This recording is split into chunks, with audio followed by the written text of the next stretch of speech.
喂，大家好啊！歡迎翻嚟二度咁，我係唐叔，又嚟到啦4月19號啦，沙田嘅賽事啊，今日賽事咧又有泥地啦，又有草地嘅一個賽日啦，唐叔想介紹嘅係第5場啦，4班1000嘅賽事，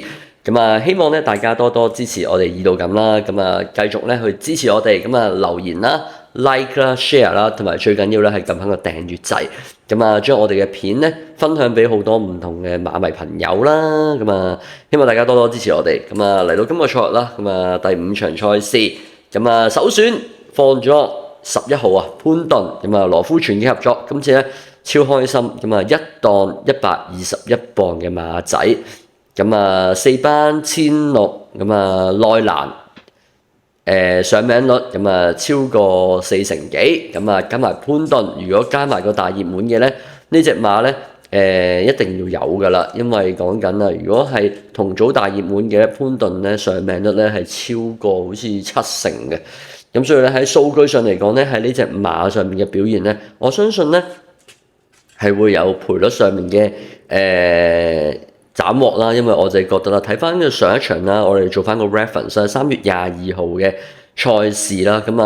講緊啊係呢隻馬咧由告東尼馬房轉到羅富全馬房之後咧，即刻作賽啦，孭住4.3個大型賠率，雖然攞第4翻嚟，但係都係輸1/2個馬位，證明呢隻馬咧狀態咧喺度嘅。其實之前咧喺告東尼馬房嘅時候咧，都係能夠成功上場啦。講緊啊1月4號、1月18號。2月8號咧，最後一次作賽，匆匆過咗轉倉，轉咗1個月咧，多少少咧就即刻再出賽。今次啦，4月17號都係1個月唔夠嘅時間啦。你話狀態理想嘅賠率都有㗎啦，孭住個上場孭住4.3倍獨贏賠率，今次賽事咧應該係差唔多或者再熱啲嘅。呢啲嘅賠率之下咧，潘頓咧都冇乜走雞嘅。你話咧 win 咧保唔到，未必保到嘅，因為都係睇潘頓大哥個人心情嘅。但係上名咧絕對要包翻呢隻，咁所以呢一隻嘅超開心121磅嘅馬仔，黃金一檔絕對係要平先嘅。所以咧首選判方隻11號超開心啦。次選咧放咗隻穩打穩紮㗎啦，我自己覺得會揀翻隻3號睿智多寶啦，艾杜拿黎超星合作，6檔艾杜拿黎超星合作上名率咧都係高嘅，趁住上一場賽事贏馬，講緊啊呢場賽事已經係艾杜拿第6次連續6次作賽㗎啦，對上2次咧都係能夠成功上名嘅，一個第3，一個第1所以上一場賽事咧贏得比較有說服力啦，因為講緊都係大外檔嘅情況之下咧，一放到底。今場賽事咧放頭馬嘅馬咧唔算話太多，而檔位都係好嘅6檔，一出咧，如果係成功能夠彈甩嘅咧，自然咧呢隻睿智多寶咧都係能夠成勇咧，可以能夠再次咧能夠上名啦。我自己覺得呢隻馬咧狀態 top fit 嘅，所以咧睿智多寶上一場賽事3月22號今場賽事4月17號都係唞咗大概1個月左右啦。呢隻馬都冇乜問題㗎啦，成功上名咧都係可以嘅。所以咧艾杜拿呢一隻睿智多寶咧，自然咧係唐叔嘅次選嚟嘅。最後一隻咧都難揀㗎，因為啲馬咧其實喺同組咧唔算話太多馬可以揀嘅。自然咧可以揀喺4號啦，風捲殘雲啦，5號勤得天下啦。9號君達德啦，同埋隻13號聽秀雲利，我自己覺得咧，唔同馬咧都有唔同嘅缺點啦。最後咧放咗9號啊，君達德身上，騎翻122磅，女騎師余幸堯減多10磅嘅呢隻馬咧，即係天時地利人和好大優勢嘅。講翻個唔好嘅因素係乜嘢咧？就係其實唐叔好講數據嘅，余幸堯丁公豪嘅馬房咧10次合作裏面咧1次成功上名率嘅啫。唐叔唔會迴避呢啲咁嘅數字嘅，唔會淨係講啲好消息嘅。呢一個咧係客觀上存在係不利好嘅優勢嚟嘅，不利好嘅劣勢啊，可以講。所以咧呢隻君達德咧喺數據上咧你係要咧斟酌下嘅，丁冠豪同埋袁幸堯咧係有客觀存在不利嘅條件，但係咧都有好嘅 factors 嘅。點解咧？因為對上幾場賽事咧都係金城江咧呢個騎師去策騎啦。其實呢隻馬咧喺金城江策騎嘅情況之下咧係超級好㗎成績。講緊啊同組同情專家啦，講緊啊上名率2次攞到第2，一個第3，咁啊一個第5，真係好好嘅其實上名率。但係今場賽事咧，可能咧講緊啊金城剛咧揀咗另一隻馬啦。咁啊，風捲殘雲嗱，唔知係金城剛揀呢隻馬，定係丁冠豪咧有心咧俾余幸堯騎啦。咁啊，點都好啦，其實講緊呢隻馬嘅狀態咧係理想嘅。咁啊，今次騎減多10磅咧，我自己覺得咧優勢係超級明顯嘅。講緊啊，你減多10磅，你同我啱介紹嘅睿智多寶咧爭嗰個 difference 真係超級多嘅。咁啊，孭個大輕網，余幸堯簡單工作。其實呢隻馬咧，如果係最理想嘅狀態咧，其實咧都唔係話咧太過難騎噶。點解咧？一放到底嘅啫。咁啊，講緊啊幾場賽事能夠成功上名1號表現嘅，全部都係放頭噶。咁啊，見到啦，沿途啦，11月30號啦，12月20號啦，同埋2月14號呢啲能夠成功上名第2、第3咧，全部都係放頭嘅，即係證明呢隻馬咧，余幸堯要做嘅嘢咧，好簡單直接嘅。對於呢啲新出道嘅騎師嚟講咧，都係十分之理想嘅，只係放頭做好佢嘅工作咧，就能夠成功贏馬或者成功上名嘅啦。咁所以呢，跟達德咧，堂叔咧係想介紹龍平先嘅。咁啊，重複一次啦，4月19號啊，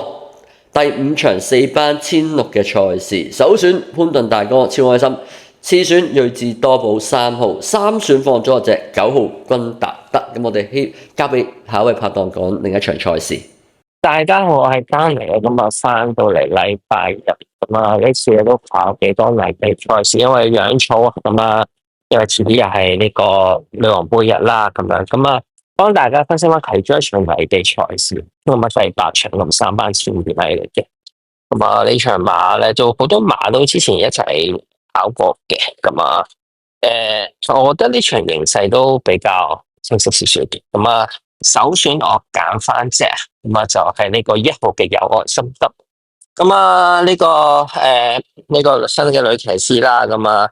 減10磅呢次排上一檔。咁啊，呢隻馬咧，我覺得佢呢次即係其實你近幾場都近地咧跑得講真都好接近，而且係狀態未算特別好嘅情況下。咁啊，大衛希斯咧，咁啊搵埋佢過嚟過檔嚟操咗之後咧，咁啊呢次咧。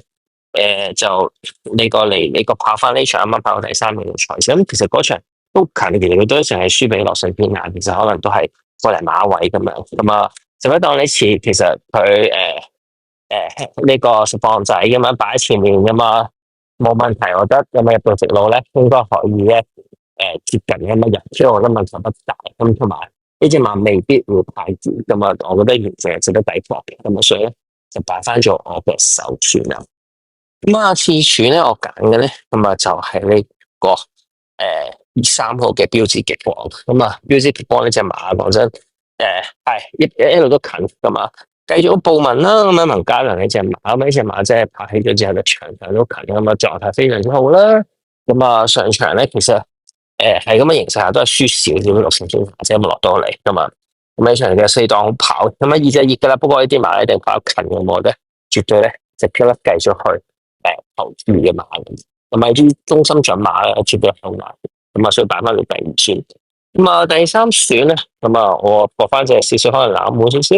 咁啊，就係呢個2號嘅愛馬仕。咁啊，謝將偉咁啊，都沉咗一排嗰陣。咁啊，呢隻馬咁啊，呢次咧有個85分組別，咁啊可以落嚟咁樣入跑 H 場。咁啊，呢隻馬嘅問題就係佢嚟嘅一直都好差嘅，即係佢跑2、3次啦。咁啊，其實都跑得好差下噶啦。咁但係，我覺得佢而家用大約翻嚟睇嘅時嗰個形態，其實我覺得都 O K。可能之前嗰啲都係啲意外啊、支持落咁樣。咁啊，呢次有個3檔咁啊，呢隻馬留住嚟跑，咁啊落班嘅放聲對手度都真係望落去，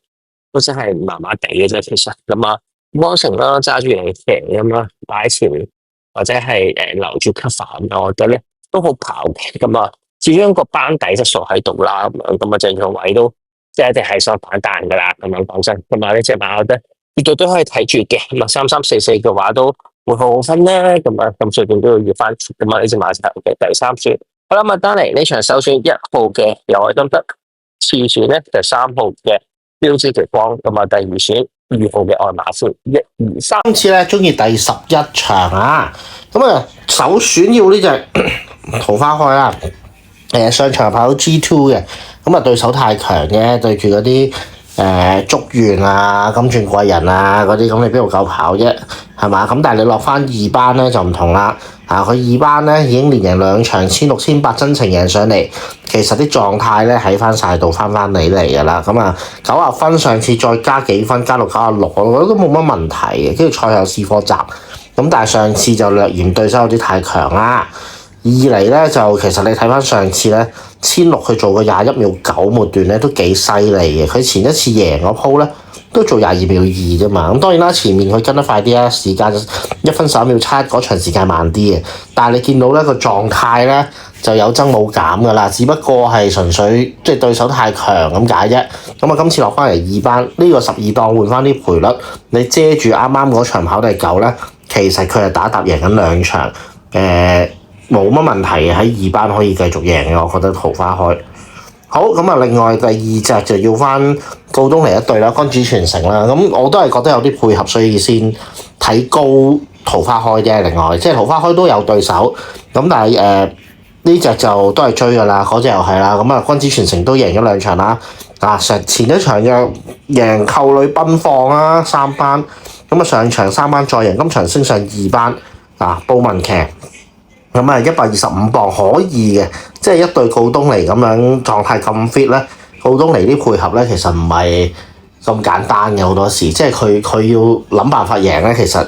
配合到唔難嘅。同比起其他馬房，我覺得告東尼係有啲心思嘅。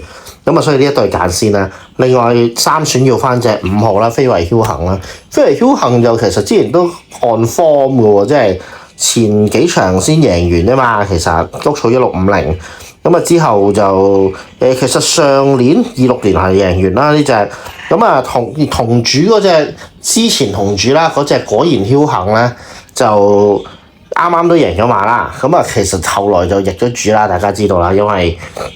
個馬主有啲事啊，咁就唯有就攞出嚟再拍賣過，咁啊果然僥倖就8888蚊就賣出咗啦，呢隻飛維僥倖百幾萬㗎。即係換個第2手，幾多歲啊？6歲仔買翻嚟百幾萬㗎，未回本㗎，所以即刻好心急地交代咗啦呢場都，咁啊上翻嚟，而家落翻嚟2班，贏完1場，跟住應該仲有嘅，我覺得，即係喺呢啲路程應該都可以俾佢發揮嘅。姚本輝最近都犀利啊！姚本輝前一次即係上星期嘅沙田係練馬師王嚟㗎嘛，隻搏㗎，隻有㗎。我唔記得咩話啦，總之好似5隻出5隻4隻都有嘅，佢唔止一批5隻嘅，一個中上游嘅馬房一批馬唔止5隻嘅，應該都搏，所以姚本輝啲馬大家都要留意。首選2號啦，咁啊次選6號，揀埋第3隻就要埋隻5號飛維僥倖啦。